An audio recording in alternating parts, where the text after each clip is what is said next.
Yeah, it's your boy Ash, cranking these videos out today. This ain't apple juice.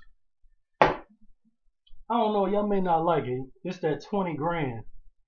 And 20 grand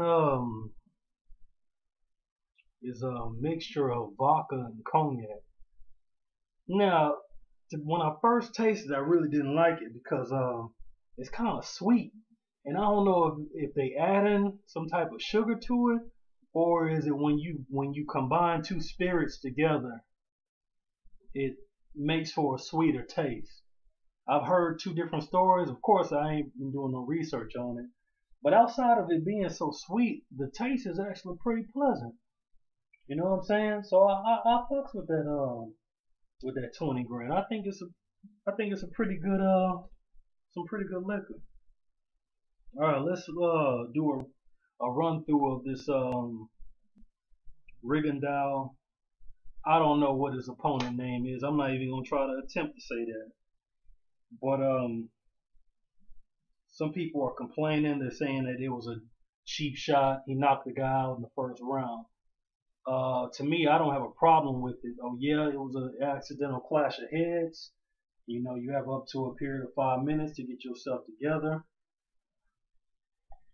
Whenever you've been fouled in the ring, after the ref says continue fighting, he went over there with that Shane Mosley bullshit, trying to shake the dude's hand. Look, man, you got to know what you got to have that killer instinct when you are in the kill zone, which is in the middle of the square circle. You can't make a guy befriend you. You know what I'm saying? He's there to hurt you, put you out of your misery so he can keep going. You don't know him. Yes, your opponent. He don't know you. Y'all don't hang out. He's there to fight you. And in his mind, whoever has the mindset of fighting, that's the guy that's gonna show up that night. Rigondeaux's opponent didn't show up. You know what I'm saying? It was an unfortunate circumstance that took place in that ring. I'm sure, when he was in training camp, he didn't foresee himself having a issue with the heads clashing. But guess what? Anything can happen when you're in that square circle. You have to prepare for whatever takes place. And to me, it just seemed like only one guy had his mind right in that ring, and it was that Cuban. Rigondeaux came to fight, and the other guy, it didn't look like he really wanted to be there. I don't know if things are just different in China, where they have a gentleman clause in the ring. Between 1 and 12, there are no gentlemen. There is no gentleman clause. There is no rule or anything in boxing that says you need to befriend your opponent. You are there to hurt him. This is the hurt business. You know what I'm saying? I don't have a problem with it. Keep your hands up at all times. Protect yourself at all times. The fight, the referee says continue. You need to get your hand off your face and continue fighting. And it looked like only one guy came to do business. At the same time, Rigondeaux knocked him down. You have up to a count of 10 to get up. And when he got up, his faculties weren't there. He didn't have his wits about himself. You have up to a 10 count to get up. So why not use the count to your benefit? It just didn't look like he really wanted to be there when he got in the ring and really saw that, hey man, I'm fighting the champion of the world. And he pretty much gave up the ghost early. I'm sure he's going to complain and act like, referee was against him. The referee has a job to do, and the fighter has a job to do. The referee can't do the fighter's job. The fighter can't do the referee's job. Everybody has their role in terms of a professional prize fight. And dude can only be angry with himself. He had an opportunity to fight the champion of the world. He didn't show up. You lose. Stand in line again. And that's just the way that goes, the way the story goes in terms of that fight. I feel sorry for Rigondeaux, but like I said, I really don't know why he's being frozen out. I don't find him boring at all.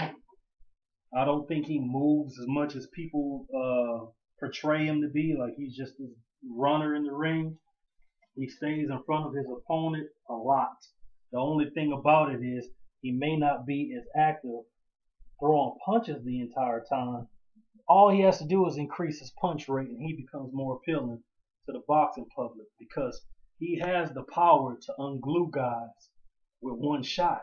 It's just that he's a natural counterpuncher. He's always waiting for his opportunity to strike when somebody has committed to a punch. He made them miss. You know what I'm saying? His biggest thing is dictating. That's not his strong suit. He's starting to get into that. Rigondeaux is not a guy who dictates the pace of a fight. He adapts to the pace set by his opponent.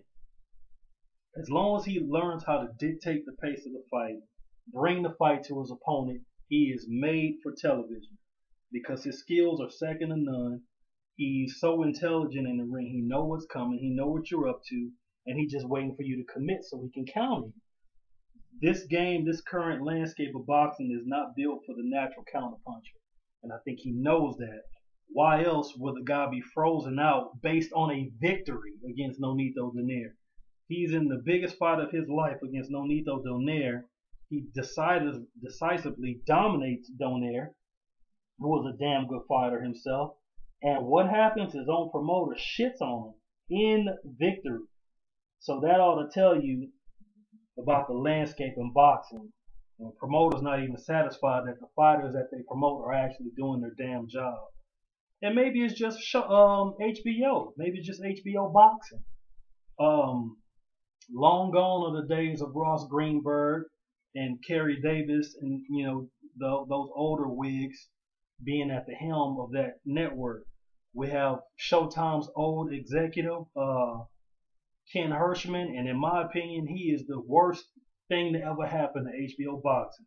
Because ever since he has taken the helm of that network, HBO has been on the downside, has been on a decline.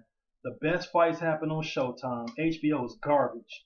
Outside of Terrence Crawford and Pacquiao, I really don't know who else they have. Mikey Garcia's in litigation, so we're not seeing him. Nonito Donaire got dominated, and he didn't really look so spectacular against Darchinyan. He was losing that fight decisively until he clipped Darchinyan.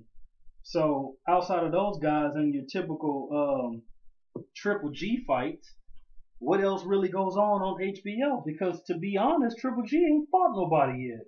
He's about to fight Daniel Gill. So at the end of the day, what else is there on HBO when they had everybody? They had Canelo. They had the Broners, the Mayweathers, and whatnot. And now, to me, they're just a step above ESPN. Shout out to ESPN, though. It ain't like ESPN is trying to dominate the fight game in terms of being a premier network. Granted, they took a step in that direction by showcasing the Stavern versus Areola fight, which I thought was arguably fight of the year at that time. Until then, we didn't have some of the other fights we had right after it. Some people think that Stavern dominated the fight. I didn't. I think it was 10 for 10. I think Areola hurt him once too. But outside of that, Stavern won the fight easily.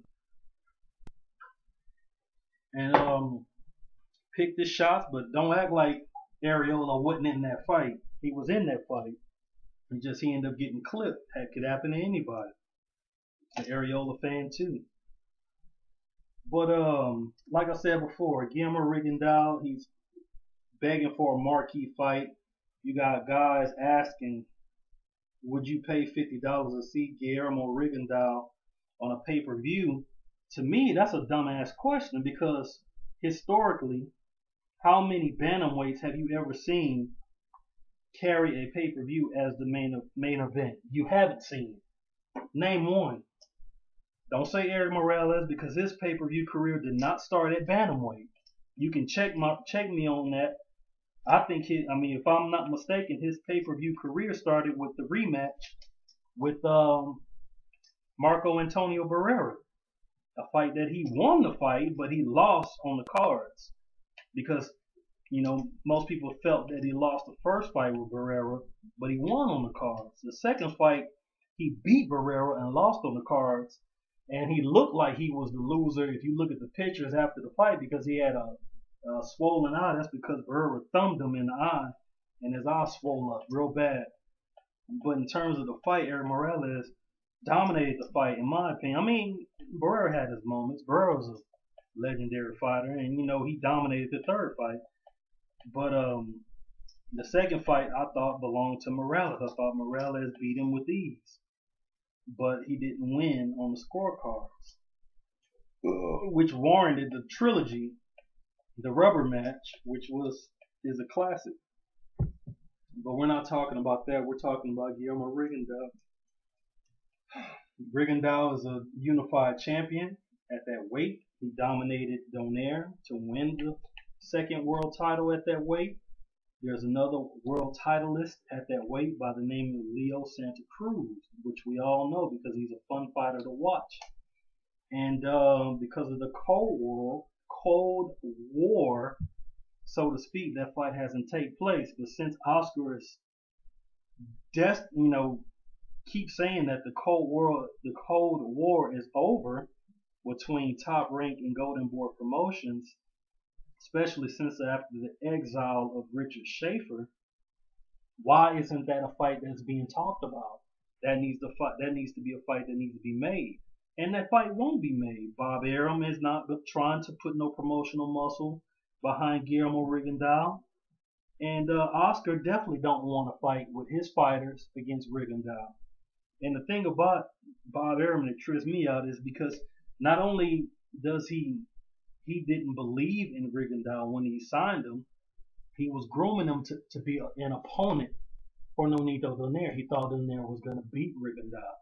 That's why he signed Rigondeaux. He don't know how to promote black fighters. This isn't the day when Marvin Hagler fought or Sugar Ray Leonard, where you can try to build them as this darling or something like that, somebody who can endear themselves to the public. Not everybody is built like that. That may work for Terrence Crawford because he's built like that, but everybody is not like that. We're talking about fighters, okay? When you go to the gym, not all the fighters in there are just nice guys. Some guys in there are real killers. Not they go out and kill people, but they really don't give a damn about who they in the ring with. And when they in the ring with them, they trying to knock your damn head off. And you can't endear every fighter to the public. Bob Arum and Top Rank have no idea how to tap into that type of ethnic market. They know how to tap into the Latino market because Latinos historically are diehard boxing fans, and they are supportive to anybody who's good, who's Latino. Outside of Cubans, you know what I'm saying? Because there is no big Cuban market in the United States outside of Miami. But even Casamayor had a hard time being marketed to the Cubans in Miami. So yeah, I ain't gonna lie, it's an uphill battle when promoting guys, black fighters. But if the fights in Adrian Broner's hotel in Cincinnati have proven anything, if the fights in St. Louis have proven anything with Devin Alexander, and most recently the fights with Terrence Crawford in Nebraska has proven anything, is that black fighters can be promoted to the masses. You just have to know how to tap into that market. And until they learn how to do that, there's always going to be an argument. And contrary to what popular belief is, just because a guy's Latino don't mean he's going to sell well. Point blank period. That's a lie. That's a myth. You know what I'm saying? And like I said before, Mayweather sold 1 million pay-per-views when he fought Shane Mosley. Last time I checked, Mosley ain't Hispanic. And Mayweather ain't Hispanic. So it can be done. It can be done. You know what I'm saying? And Guillermo Rigondeaux has every skill and ability necessary to be a star. He don't necessarily have to be a pay-per-view attraction, but he don't have to be exiled from network television to be shown on TopRankedTV.com or whatever the hell as the only way that people can see him fight. I think that's some bullshit. I think that's some Ken Hirschman bullshit. So, like I said before, ever since he's been in HBO, it's been a disaster. HBO is just garbage now. The best fights don't happen on that network. They need to get rid of Ken Hirschman and get Ross Greenberg back and get HBO to be the premier. I mean, they still are the premier boxing network because they have so many subscribers to their channel, to their network. But that has nothing to do with Ken Hirschman. Ken Hirschman is not responsible for all the HBO subscribers. They were there when he took the damn job. He's done nothing to grow that channel. If anything, the channel has not digressed, but has gotten worse since he's been at the helm. And he's the only one that I can remember in history to to approach business ventures with the take my ball and go home approach, because he couldn't get along with Richard Schaefer and Al Heyman. And as a result, they lost all the marquee fighters that they had on their network to Showtime. And whose fault is that? You know what I'm saying? Whose fault is that? When a promoter knows he has a star fighter, he has leverage. That's just the way it is. Like Mayweather, he know he got leverage because he is the highest grossing fighter in the sport of boxing. So that's why Mayweather Promotions can have the dates on Showtime to showcase the garbage ass fighters that they got on their promotional banner. That's why we're gonna see fights with Mickey Bay getting knocked the fuck out when he's supposed to be the main event. That's why we see old garbage ass Ishe Smith as a main event, who's terrible. You know what I'm saying? Who ain't nothing more than a glorified sparring partner. The best work you get out of Ishe Smith is when they're in camp. Because when the cameras and the lights is on him, he go bitch every time, dog. He just not built like that. He's not built as a guy who was hungry enough to seize the moment and take advantage of his opportunities. If it wasn't for Mayweather, his ass wouldn't even be on TV, because he was frozen out initially after the Contender fizzled out, and he ruined every relationship he's ever had with every promoter, including Gary Shaw. So all he had left was Mayweather. And it is what it is. How long will that last? How many losses must he have before he can't get on TV no more? He was a champion, and he was a co-main event on a pay-per-view. And what did he do when he fought Molina? He went bitch. And he gonna continue to do so. He better be thanking his lucky damn stars that he didn't get that fight with Erislandy de Lara, or that would have been it for Ishe Smith's career right there. You know what bugs me about that guy? He was Gabriel Rosado's biggest cheerleader leading up to the Jermell Charlo Rosado fight. He talked down on the Charlos. He called them the Predator Twins. He says Gabe is going to dominate Jermell, and then he was going to fight Jamal and handle him. But what happened? Jermell dominated Rosado. So when Rosado was trying to rebuild his career, he called out who? He called out Ishe Smith. And what Ishe Smith do? He went bitch. He found every excuse not to fight Rosado, saying, why would I fight Rosado? He's coming off a loss. But the guy he fought came off a loss. You know what I'm saying? I mean, Ishe Smith's garbage. I mean, don't nobody say nothing to me about no Ishe Smith no more. Dude's terrible for TV, terrible for boxing. It's terrible. He got all the skills in the world. He just don't have the mental fortitude to be a fighter at that level. To me, he belongs on ESPN, if he even belongs on TV at all. And I don't give a damn if you go tell a dude that. I don't care. Dude ain't gonna do me nothing. You know what I'm saying? He's terrible. He's garbage. But anyway, man, going back to whatever I was talking about, man. I've been drinking. I don't even know what the hell I've been talking about.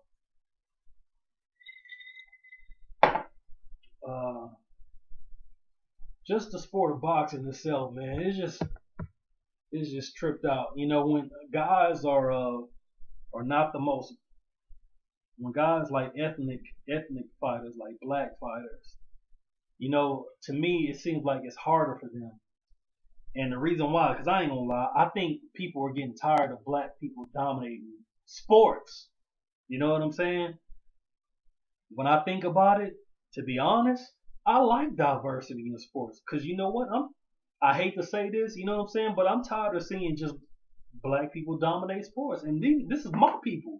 And I love my people. I love me.